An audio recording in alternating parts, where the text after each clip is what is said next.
bumalik ako sa ABS na sinasabi nila, oh, kukunin ka ng probinsyano, sure yan. Kasi a lot of my family members naging parte na ng palabas na to. My dad is still part of it. Yung first week ko, hindi ko makakalimutan. Unang sapak pa lang, action with the whole cast. It's pagsasama all throughout na lahat tayo towards the same goal. Na lahat tayo gusto paggandahin yung show. Lahat will be taken into heart and not forgotten. When CM is in the zone, everybody just stops. The whole world stops. The whole set stops. Just to listen to what he has to say. All the energy comes from him. Sa tingin niya, nakita niya na lahat. The finale is going to be a big, big surprise. Sobrang daming mangyayari. The action is going to be jam-packed. You will definitely be at the edge of your seats watching.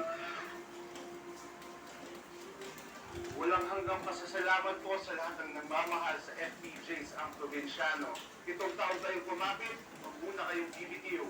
FPJs ang probinsyano, ang pambansang pagtatapos